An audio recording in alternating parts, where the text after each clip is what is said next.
Welcome to UniverSoul Women, and I am Sherryl Lin. And I'm Dr. Julie, and we are gathering to ignite radical cultural change. So our topic today is we're going to be talking about really rethinking everything, right? And Julie, you just wrote this beautiful thing this morning that you just read to me. Do you want to talk a little bit, kind of give us a little bit of context about, what does that mean, rethinking everything? Like, you mean like how I brush my teeth in the morning and, what time I leave the house? Or kind of bigger thing? Why I take a shower every day, or why I cut the ham the way I do. The post was on reimagining everything, but rethinking, reconceptualizing, revisualizing, reforming, it really is about rethinking everything, reimagining everything. And so when I wrote that, it's kind of a long little post, and I'll try to bring it into a succinct convergence of thought here. But literally, the impulse of evolution is moving in everything.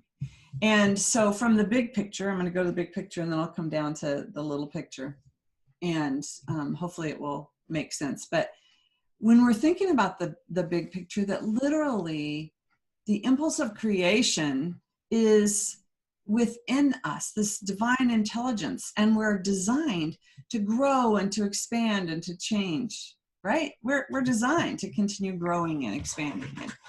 So our world is doing that. The evolution of consciousness is waking us to higher capacities, our higher expression.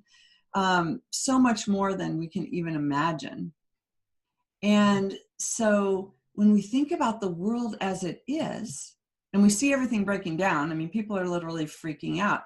Everything is breaking down around us. Systems are changing and shifting. There's a whole systems change on the planet within every institution, organization, healthcare, education, we can just go on and on. So when we think about that, everything before now was conceptualized in the old consciousness. Everything that exists around us in the world that we see, our patterns, our possibilities, our individual ways that we do things, comes from this culturation. I don't know if that's a word, but the way we have been cultured by the way we've done things from the consciousness that we were. So it's kind of like if we're playing a board game with rules and guidelines, and it works, and then we get out a new board game and we try to play with the old rules, it might not fit. So so this was moving inside of me so great. Like, I was thinking about, okay, I'll give you an example.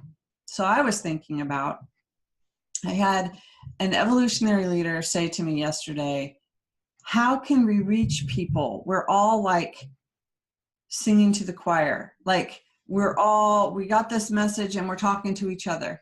How do we expand our reach? How do we talk? And I went, let's rethink this. Let's reimagine this.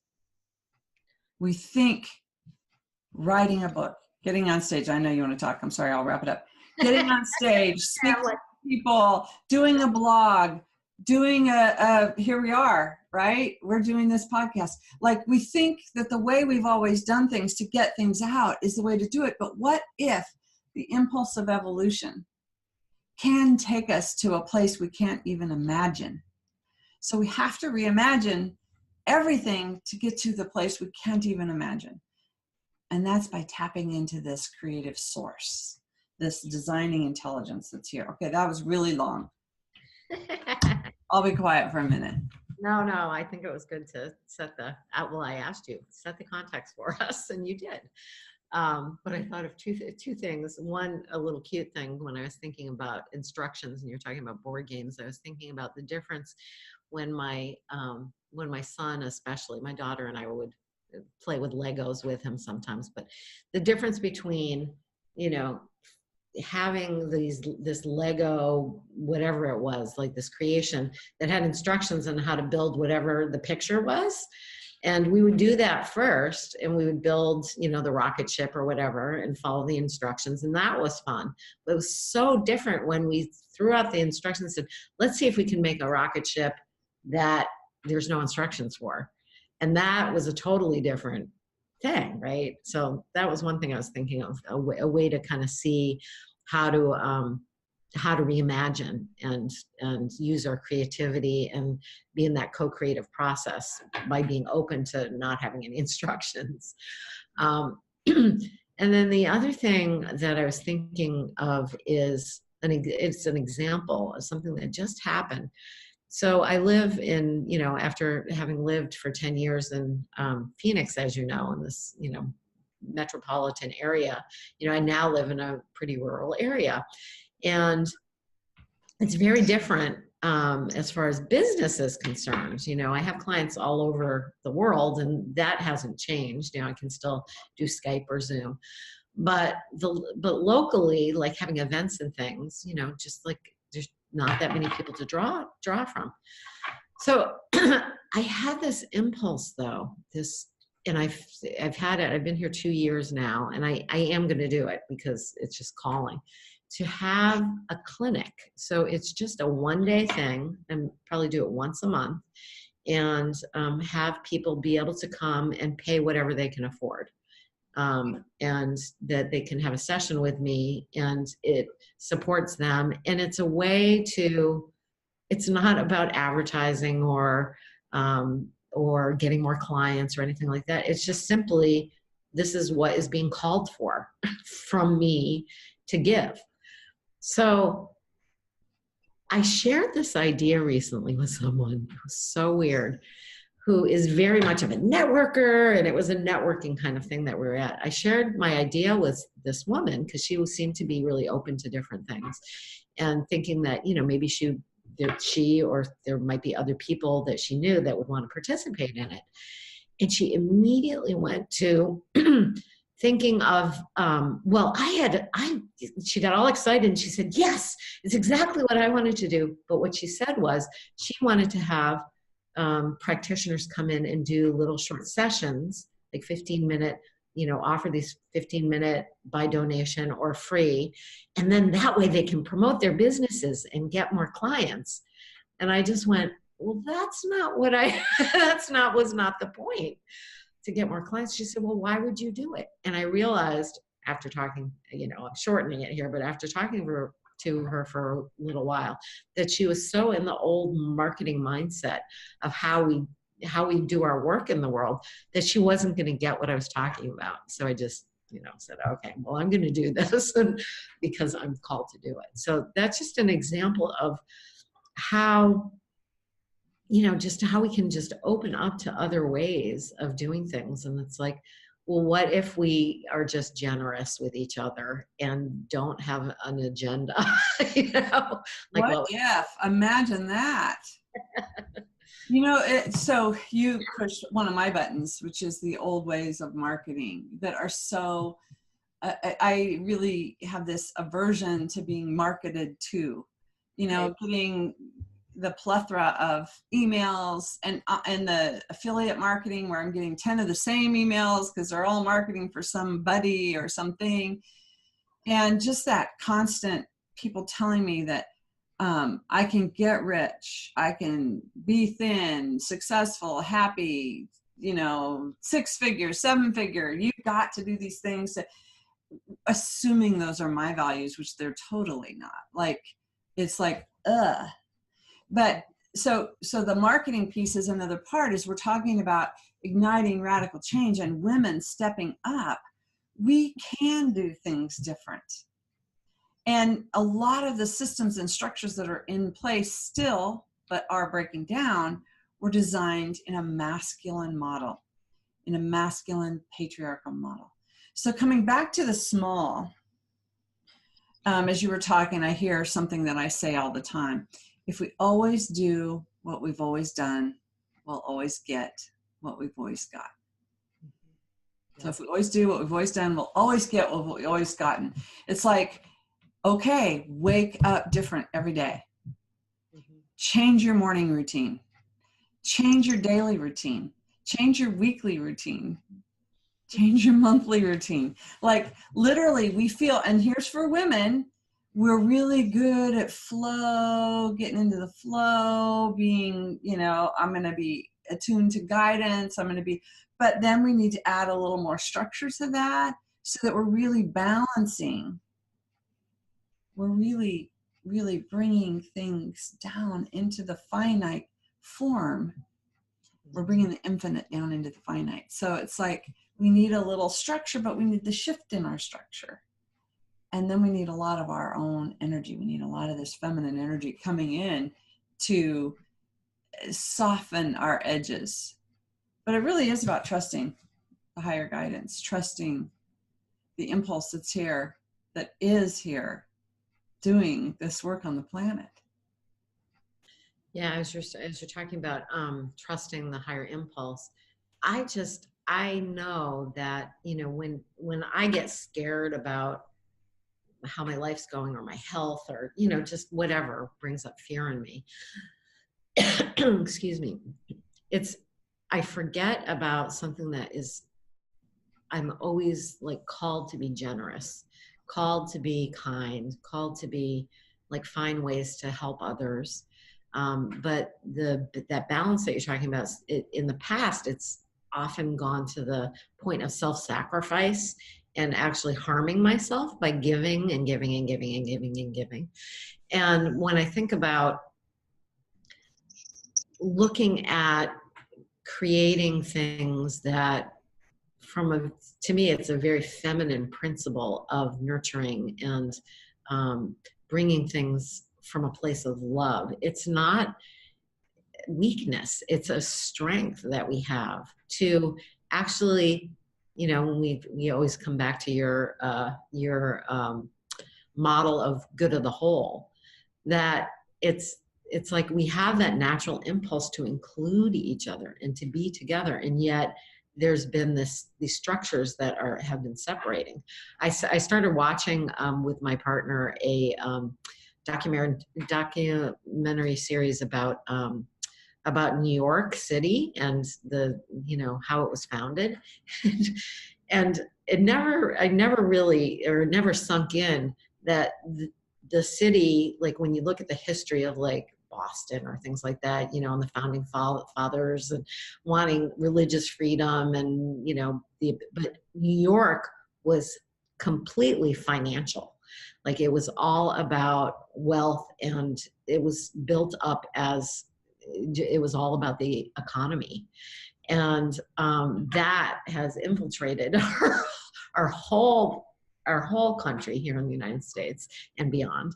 But it was interesting to remember that about our history. Like it was built on, all right, how can we make money? How can we sell product? How can we create something that people will want to buy?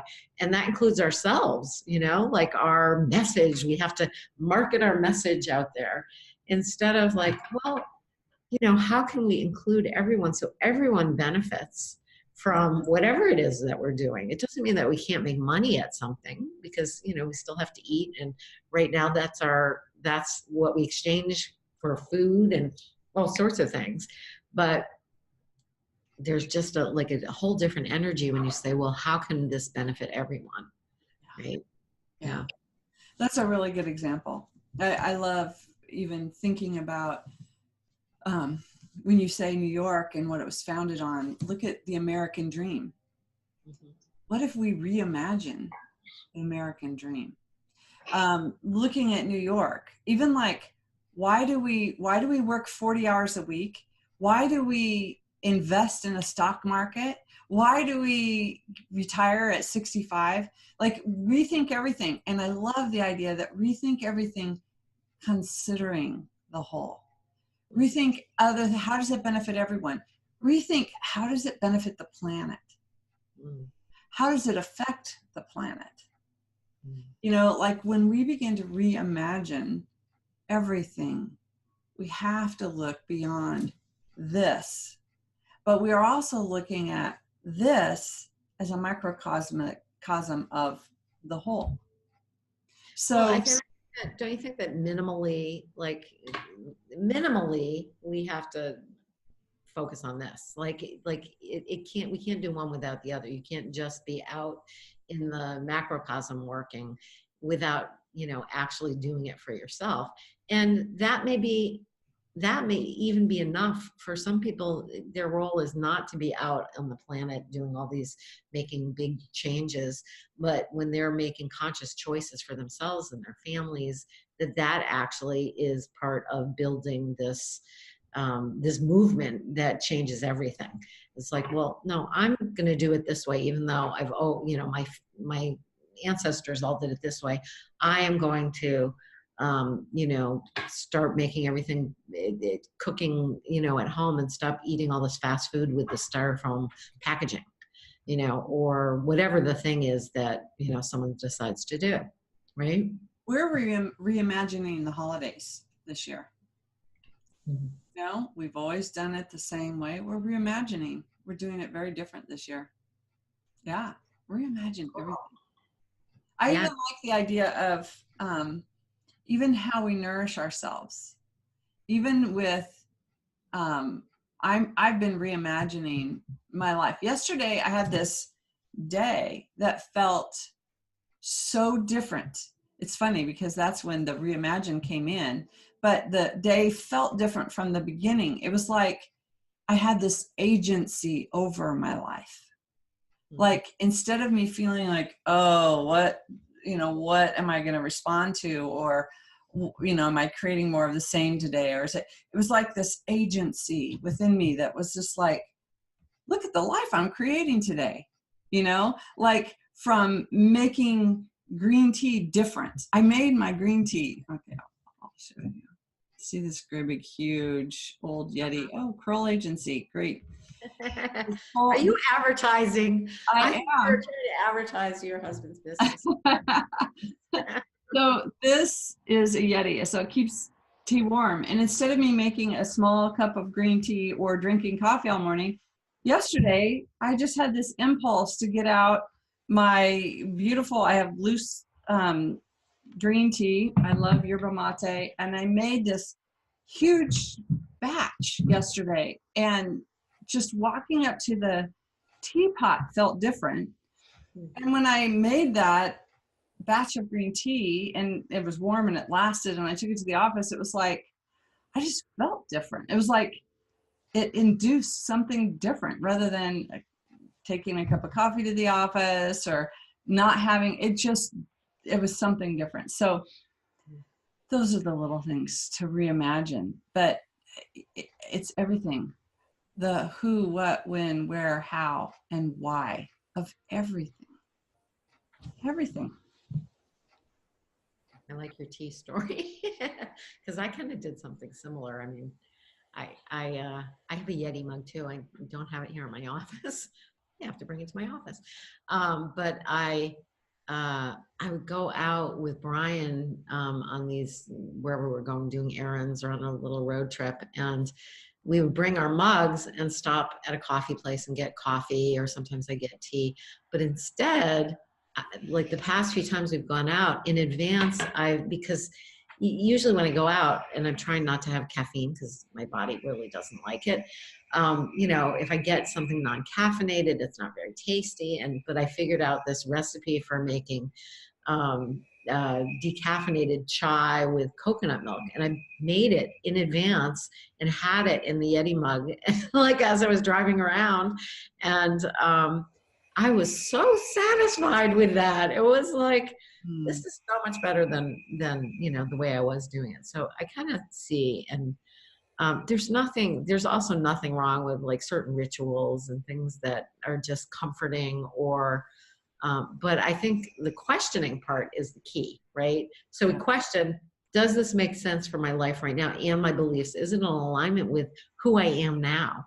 Whether it's a decision about, your children and how you're going to raise them spiritually, or a decision, like you might change your mind. You might try something and be like, you know what? They're missing an important piece. Mm-hmm. And if we never look at it, and if we never question it, then we could miss something that years later we'll go, wow, I missed sharing that information. Or so I think that questioning everything and just kind of looking at it and seeing, is this still in alignment? Because I don't know about you, but I've changed. When I think of who I was even a year ago, it's like I've changed so much in a year. Mm-hmm. Two things come in for me when you say that the number one thing of this questioning, reimagining, is we're not who we were last year, and also we've evolved from ego to essence, from separate self into our sacred self. So if we really want to come from our higher self of our interconnected propensity for all life, we have to do it different than when we do for me. When we're in the we, it's different than me, ego, competition, So, so that's different too, as we're evolving. It's like we're coming from more of our collective self, more as our divine human self. And so that looks different. So reimagine. It's kind of like using a plastic straw versus asking for a paper straw versus buying your own stainless steel and putting it in your bag and taking it everywhere you go. It's like, why? You're reimagining how you're enjoying your favorite beverage, because now you're thinking about the planet too, not just your own convenience, your own whatever. So don't you think that, isn't it about bringing consciousness into our lives? Because I think about how most people, including myself, you just get into doing your life and you're just going along. And if you don't have something that it's like a decision to go within and connect with your higher consciousness, so that these impulses and that you actually listen to them. Because when you're just going along, they might be trying to ping you with, and you're just going along in your life.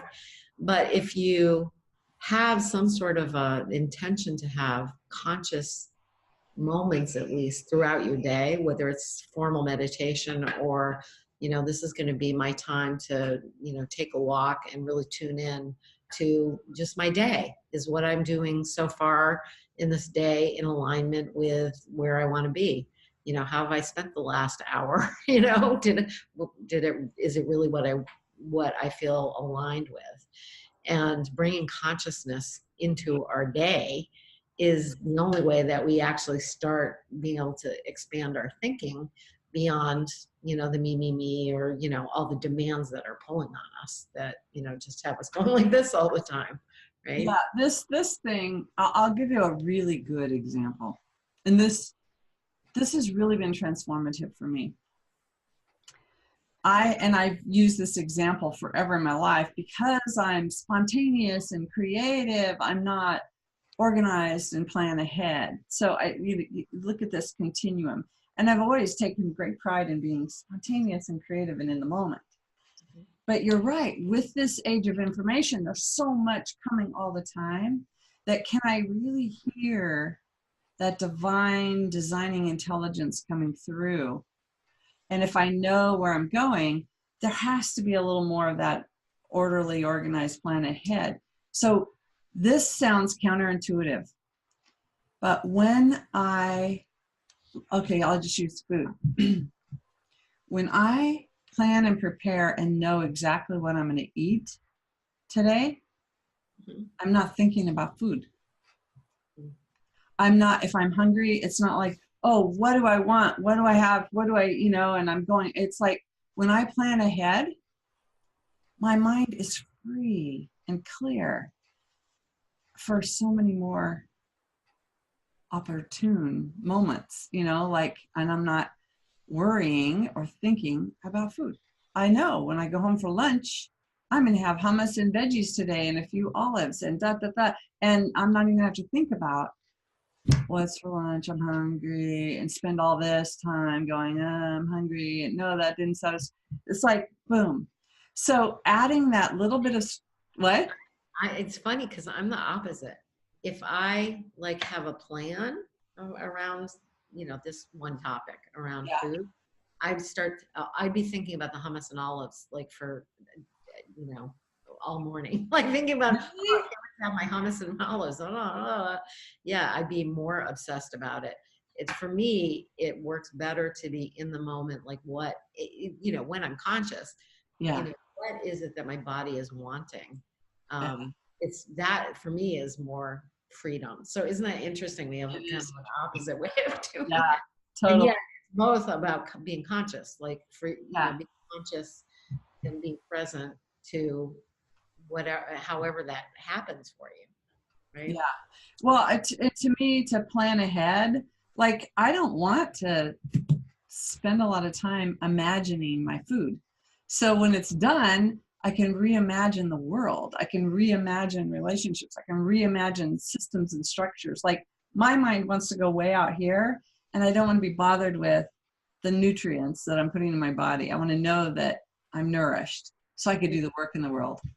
So you're probably not a foodie. That's why. No, I'm a total foodie. How did I create this amazing thing? I am a total foodie. I love complex flavor and recipes, but it is about, and I love to cook, and that's very different than lunch on a work day. Like I don't want to stop in the middle of the day or go through a fast food restaurant or whatever, but isn't it funny how we got to food? We're talking about reimagine everything, but this is fascinating every day. So that's, part of it. And I've got my little prepared lunch right here in my bag here. So. But have you been thinking about it? Have you been thinking about that lunch? Not since we've been on the computer. No, I haven't been thinking about it, but now I'm starting to salivate. That I made. Oh, that's funny. Yeah. So reimagine everything is okay. So this is an ongoing conversation that we can continue because there's a lot about it. But I really appreciate us being able to just play in that idea of, it goes back to the story about the ham that we had talked about before. Is like, why do we always cut the ends of the ham off before we put it in the pan? Well, because it didn't fit in the pan generations ago. So it's time, reimagine everything. And then coming into that place of imagining brings us into alignment with a grand design that we can't even imagine. Yeah. So there's magic in it. Yeah. And, ultimately it's we have to work on the scale, which is just the microcosm of us being in our daily lives and questioning everything. And then having that expand out into, okay, so I'm becoming more conscious here, right now with myself. And then how can I expand that out to questioning systems and ways of doing things that we are as a society as well in the world. Yeah, because the radical cultural change starts here. Yeah. And we are the earth, we are the universe, we are the cosmic consciousness. And so as we focus right here, reimagining, it is happening everywhere. Thanks, Sherryl. Thanks, Julie. Love you. I love you too. And thank you, viewers, for tuning in with us today. Go down to the box below and check out our links. You'll find more about Sherryl Lin. I call her Cheryl. We're going to have a show about that too. Sherryl Lin and where to find her and myself and the next episode of our podcast, UniverSoul Women. So thanks for joining us. We'll see you next time. Bye for now.